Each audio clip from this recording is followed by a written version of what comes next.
I'm very excited about the next 5 to 6 hours we're going to spend together, I hope.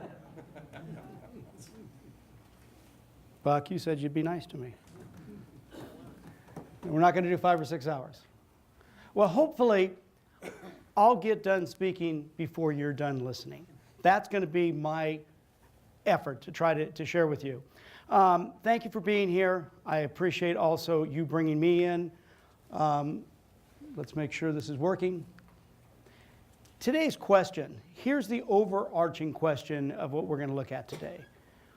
You are basically doing pretty good. Would you agree with that? This is the audience participation part. Thank you. Okay. Just, yeah. I prefer a little bit of interaction, if that's okay with you, because otherwise, I might fall asleep. I mean, but seriously, you're doing pretty good. You really are. There is no question about that. The real question is, how much better could you be doing? That's the true question. I don't have the complete answer, nor does I think anybody in this room have the complete answer.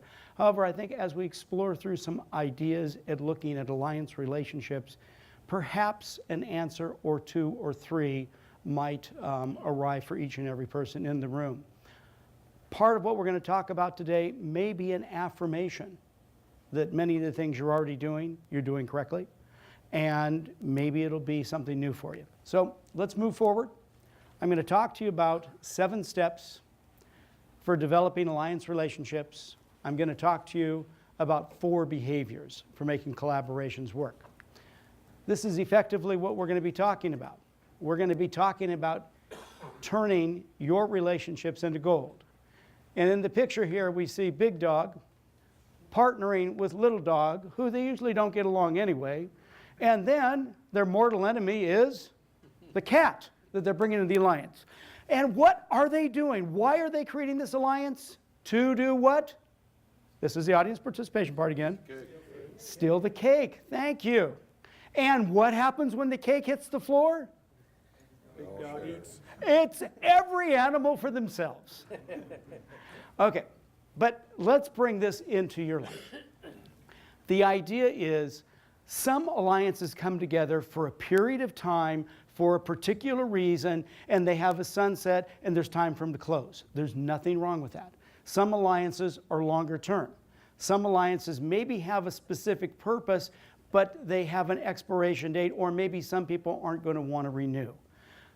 However, there's still value in looking at how we create our alliances, what we do to make them work.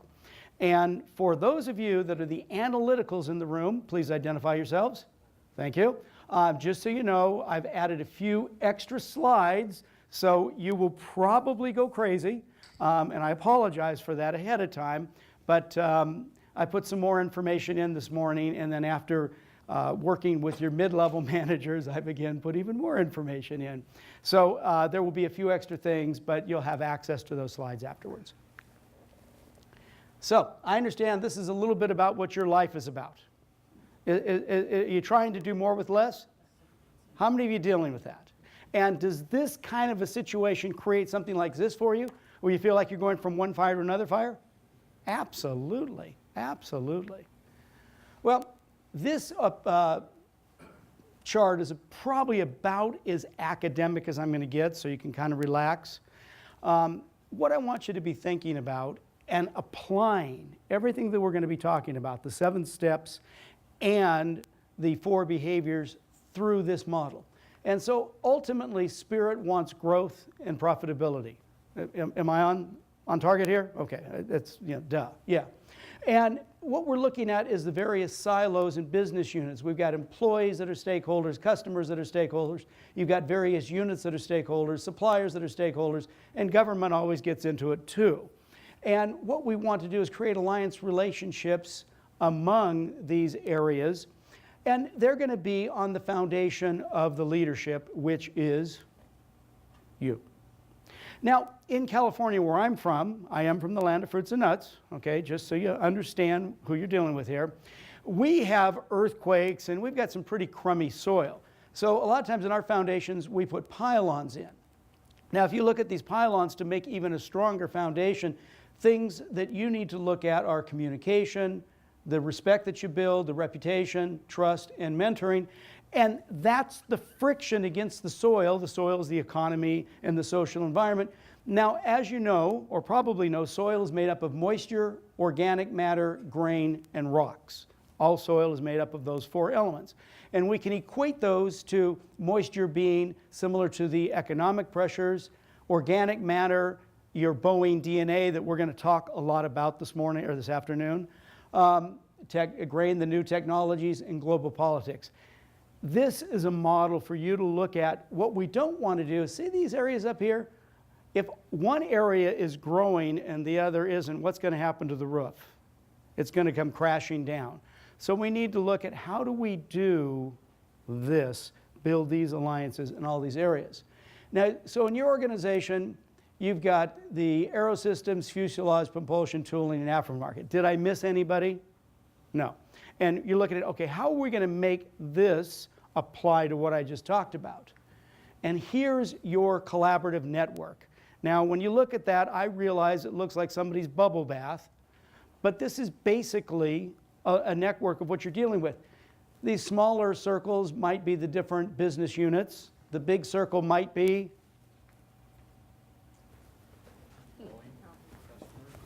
no. Boeing.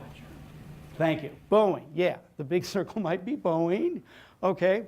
And the others may be suppliers and customers, and there's situations where suppliers may be partnering with one unit and they should be partnering with multiple units and they don't even know it. Or sometimes a supplier will get into a situation where they want to partner with one, but they have to partner with 2. There's a lot of different issues, but the point I want to bring up is in your organization, you're going to have more of a collaborative network than just simply a partnering relationship. So that will make it even more complex, just to make it more fun. Here are some things that I see as challenges. Now, a number of you in this room know that I've interviewed you, and I've interviewed some of the mid-level managers. You know, thank you, those of you that were available to speak to. I had the opportunity to talk to 5 folks in this group and 5 folks in the mid-level. And I had the opportunity to fly yesterday from Chicago to Wichita with another of your employees. We sat next to each other. And so as we're looking at this, what I see, and this is my take and my take alone, so I'll take total accountability for this, is that some of the challenges for you in creating this network. Now, when I say the Boeing DNA, what am I talking about? Anybody want to take a stab at it? How about this one? Be nice to me. How about this one? Bureaucratic versus entrepreneurial. Is that going to be a challenge? Is it currently a challenge? Yeah, okay. So let's just call it what it is. This is a real and honest challenge. How about mentoring versus the Good Old Boys Club? Is that a challenge? I know some of you don't want me to say it is, but I've talked to enough people. It's a challenge. This is real. Vision.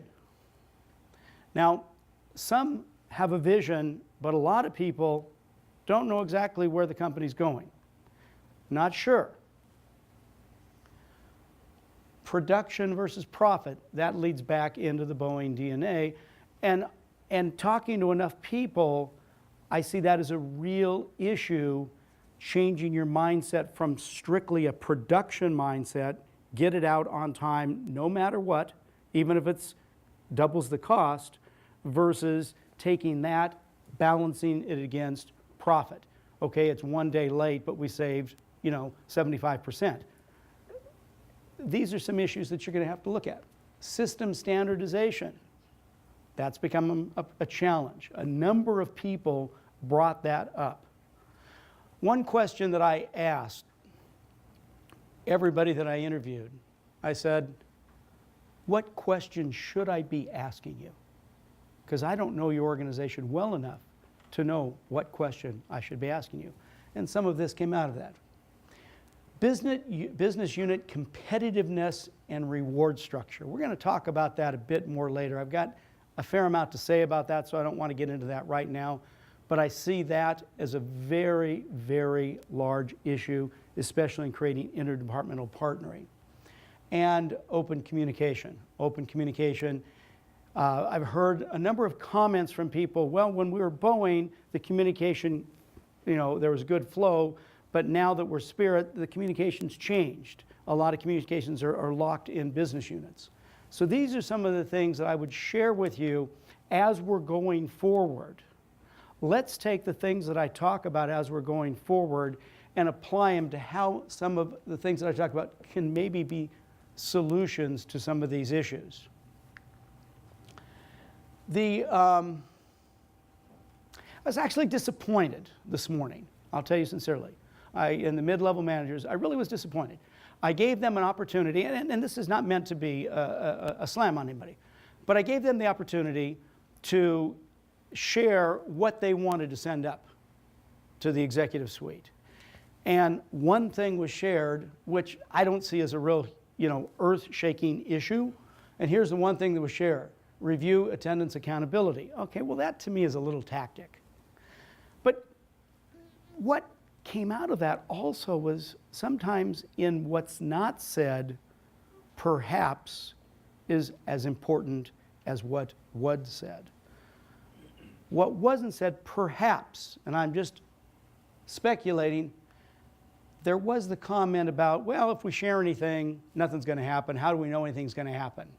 So here is a mindset at a level or two down that perhaps their thinking is, why should we share? Nothing's going to happen.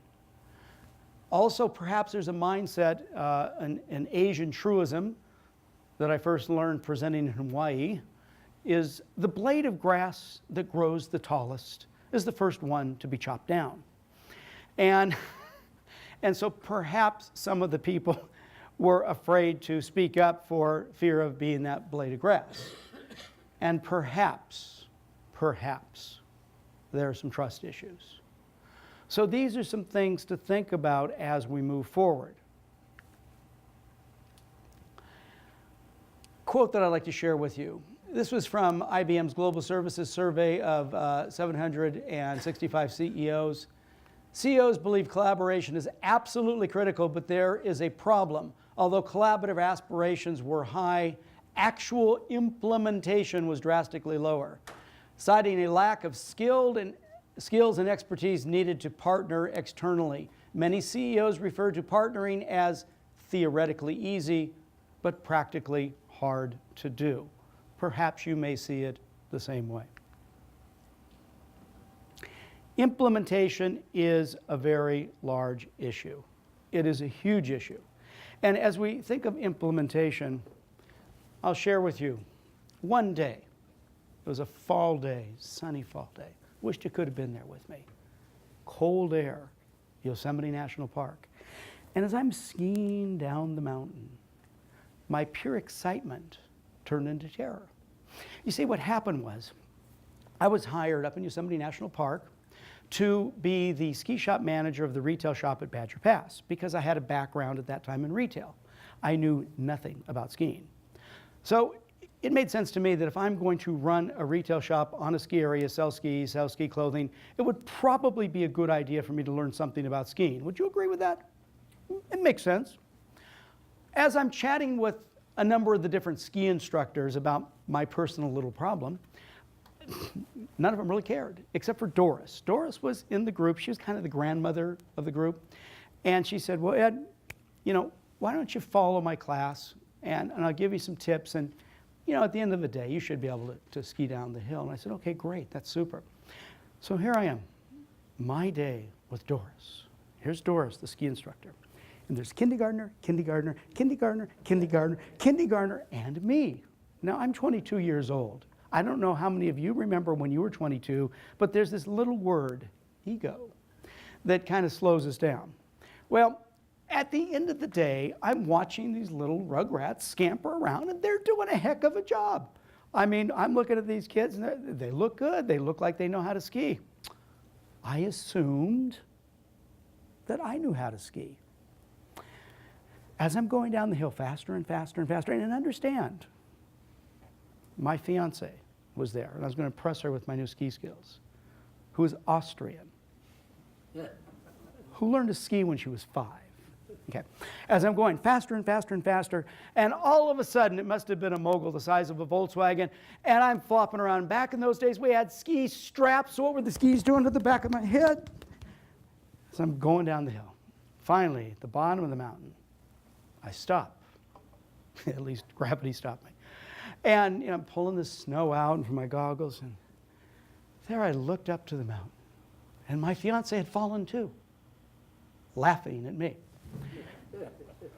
So then she comes down, perfect parallel skier, just perfect, and comes down to me and gets real close to me like we are now, and with her skis goes swoosh. And you know what that is? She threw snow all over me, and again fell down laughing. She thought this was the most hilarious thing.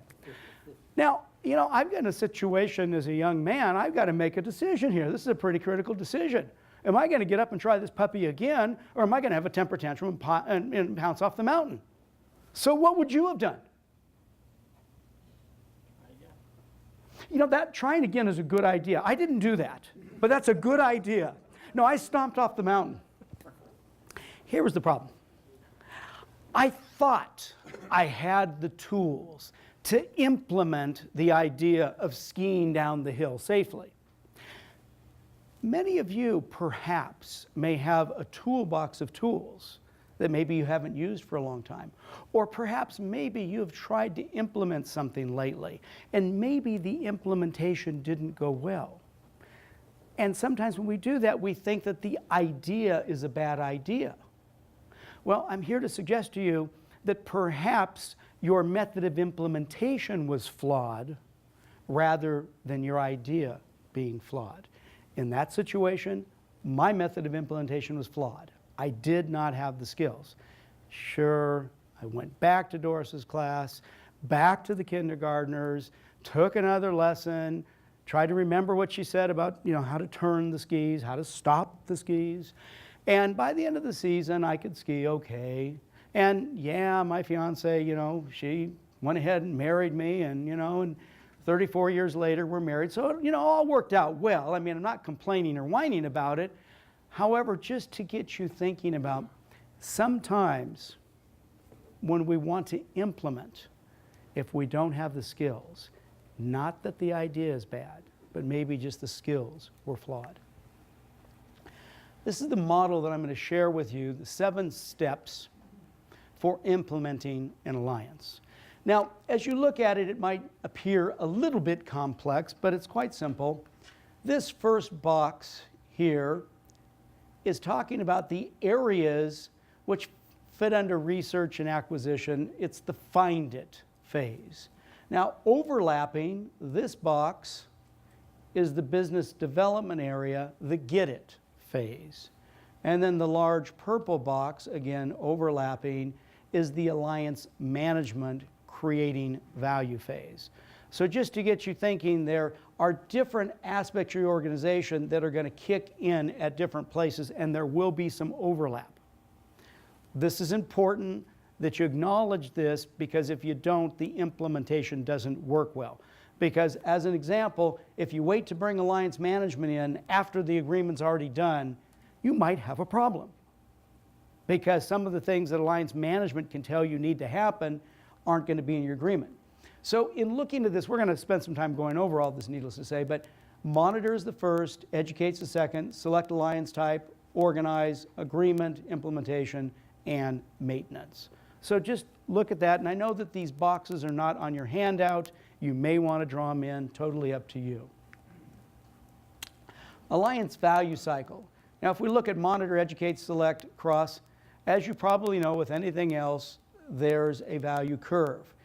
It starts out higher because everybody's excited, people are getting together, there's lots of discussions, a lot's going on. But then as you get into the nitty-gritty of doing the work to the organizing the agreement part, all of a sudden the value level is kind of low because there's a lot of operations involved.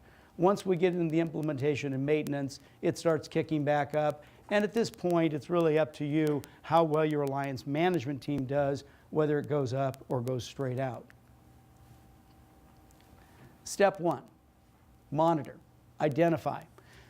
What's the driving force behind this collaboration?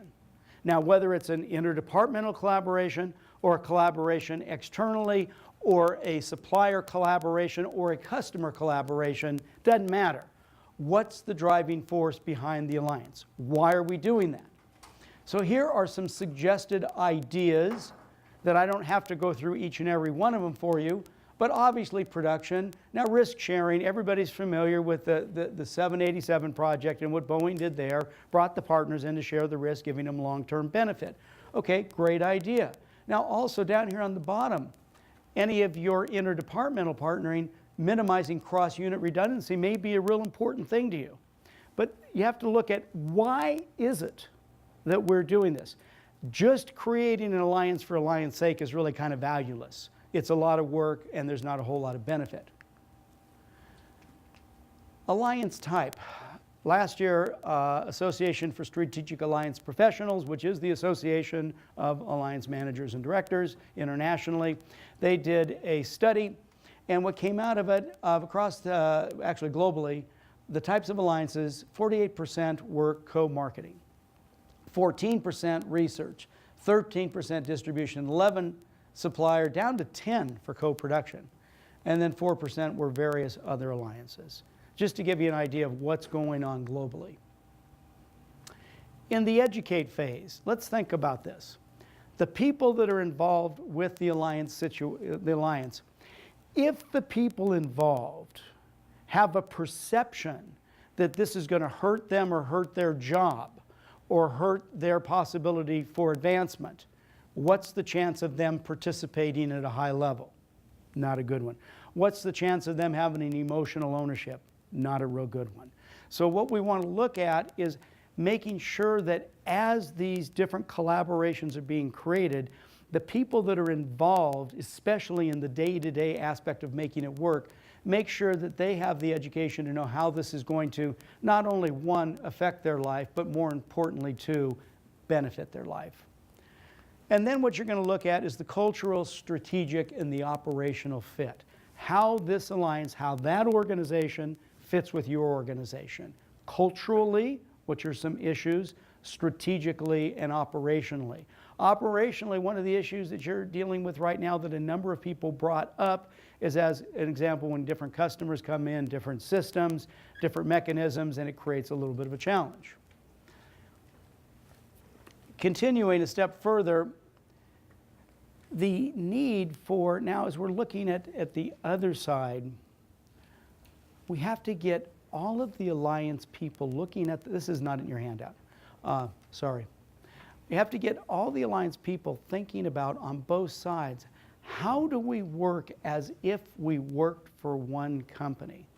A real simple example of that, Walmart, that little retailer out there in Bentonville, Arkansas, oh gosh, a decade and a half ago, when they created their first major collaboration with P&G, Procter & Gamble, Procter & Gamble brought one of their division managers into the Bentonville office.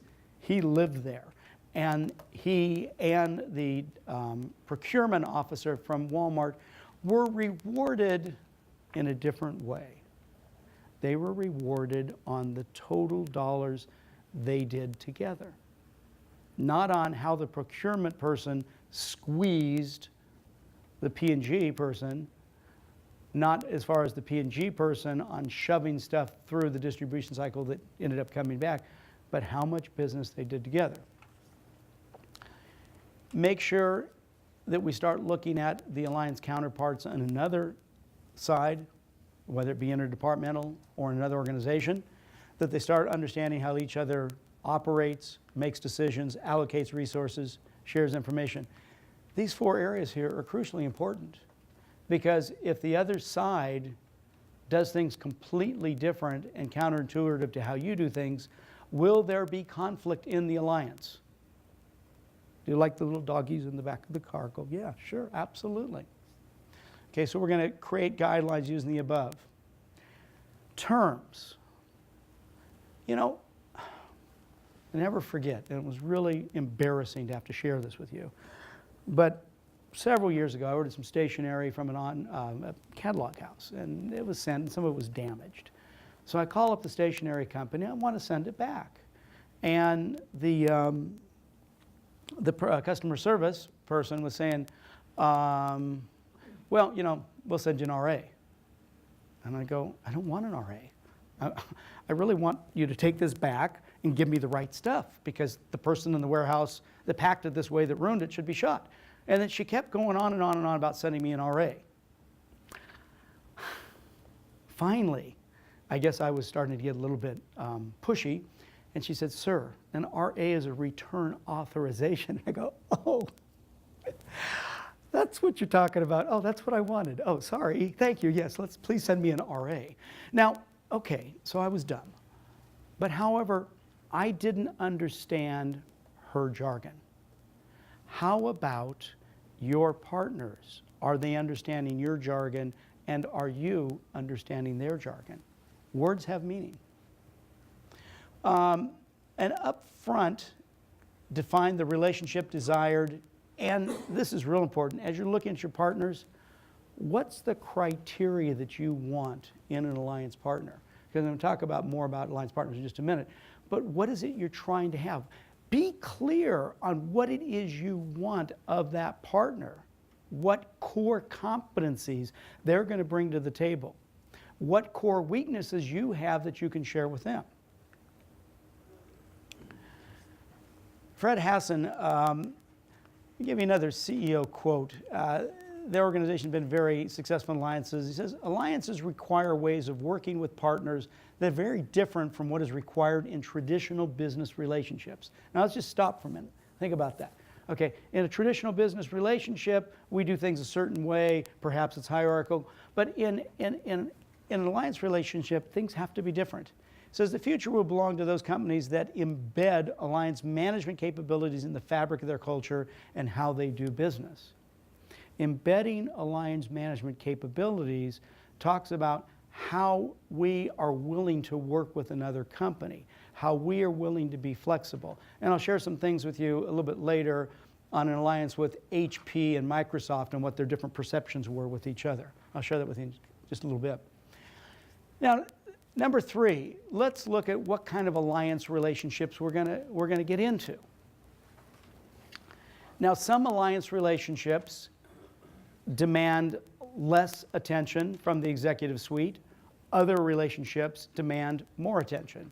A strategic sourcing relationship probably demands less. A joint venture probably demands more.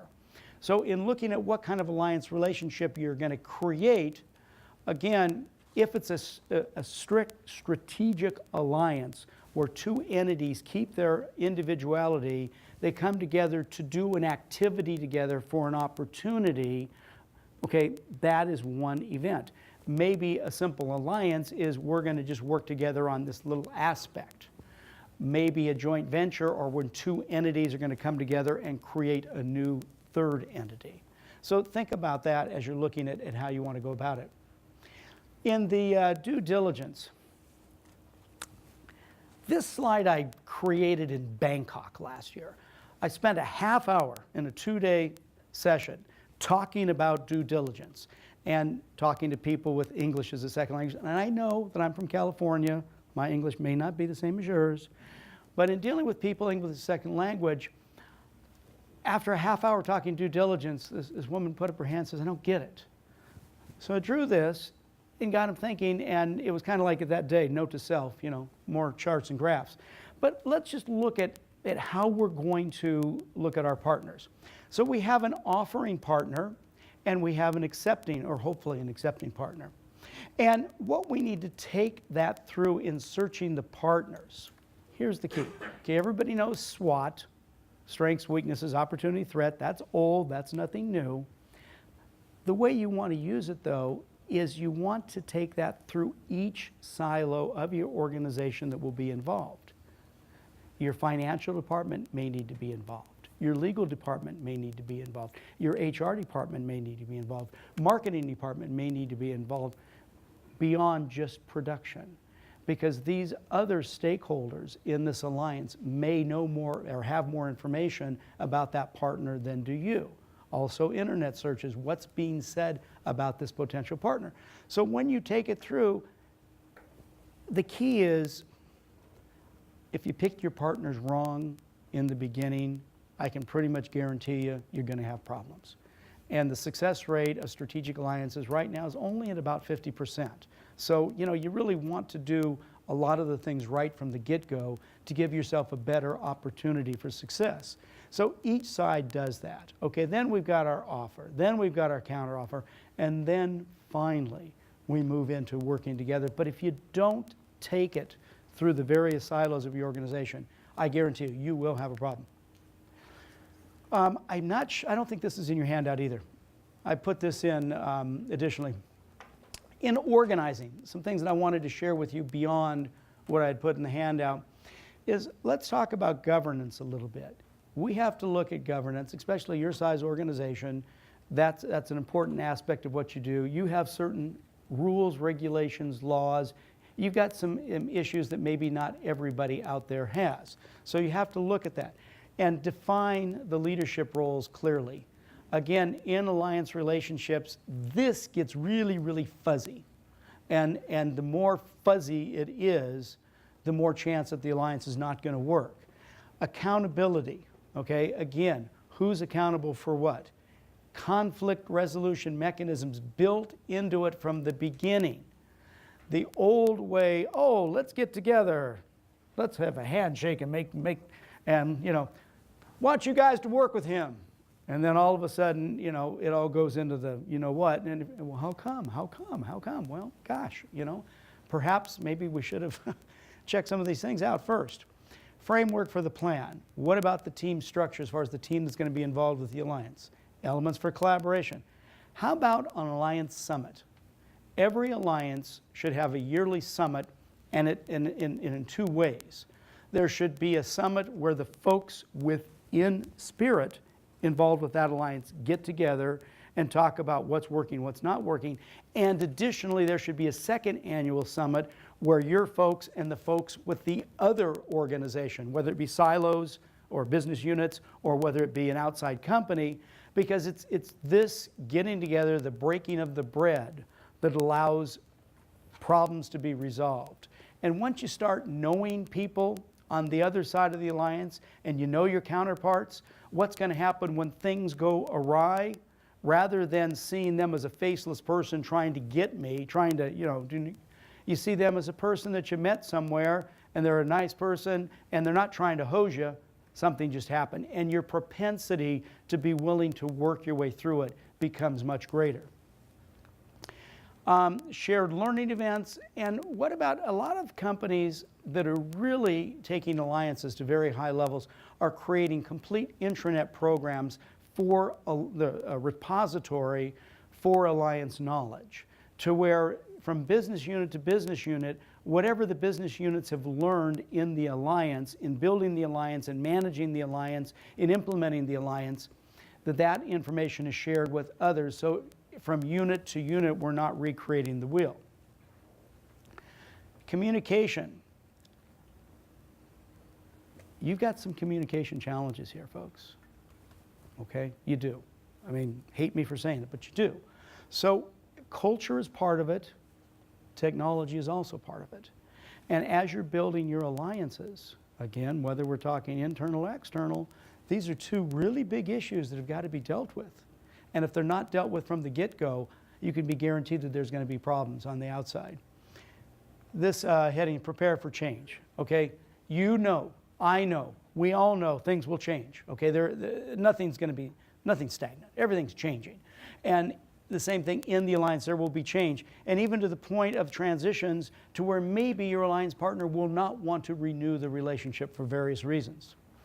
Length of alliance, we talked about that earlier. And in looking at your partners, two of the top elements that alliance managers look at and creators is the decision-making process of your partner and the flexibility of your partner. Those are two key elements that will determine the success of your alliance. Here's something that we'll have a little fun with, kind of change it up a little bit. This is a survey that you get to take, You're not going to share the results with anybody. This is strictly for you, so please be honest. And in this survey, it's a 1 to 10. 10 means you totally embody the idea. I'm going to talk about it, so don't fill it out just yet. 10 means you totally embody it. 1 means you don't quite understand what I'm talking about. And, you know, pick a number somewhere between, I guess, 0 and 10. And for anybody that's thinking about putting 11 in, don't even think about it. Don't even think about it. So what I'm going to have you do after we grade yourself, then you're going to total it up, and we'll talk about it. We won't talk about your personal score, but we'll just talk about this. So element number 1, wants to win. Alliance partners need to want to win. We can't partner with somebody that thinks that you're going to fix their problems. That isn't going to work. Responsible for their own success. Again, as you create an alliance, you have to realize that as we come together to collaborate, to build something more, to create that special synergy that we want to create, that I'm still ultimately accountable for my organization's success. Is an active listener. Now, what does an active listener mean? In discussion, do you actually listen to what the person said, or are you just quiet long enough till the other person shuts up and you can talk? Now, I don't know how you operate. You do. Understands and cares about what drives the partner's business. Let's think about this for a minute. How can I create value for my alliance partner if I don't know what my alliance partner considers to be valuable? So I have to understand what drives my partner's business, what my partner needs, what they consider valuable, what their core weaknesses are, and what core competencies of mine are going to be shared. So understands and cares about what drives the partner's business. Responds well and acts on feedback. Now, you know what I'm talking about. That person that somebody comes in and makes a suggestion and then they yell their head off. What are you saying? You're kidding. No, you know, that's a big issue. Flexible, we talked about that earlier. We all know that something's going to happen. We all know that things are going to change. Trustworthy and with integrity. Now, again, let's go back to different words have different meanings for different people in different organizations. You know, think about it. FedEx, quick means what? Overnight. Boeing, quick means what? Okay. I mean, so we look at FedEx has a meaning associated with quick. Boeing has a meaning associated with quick, and they might not be the same.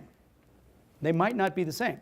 So as you're dealing with alliance partners, trustworthiness and integrity may not have the same exact meanings. Seeks win-win solutions. That's the proverbial, is the glass of water half full or half empty? It means, do I have to lose for you to win? For me to win? Do I have to take you out? Can we both win? Understands that partnering is a relationship of interdependence, not independence, not dependence. Interdependence. We're working together to make something happen. And the last one, great chemistry. It's not about better living through pharmaceuticals. It's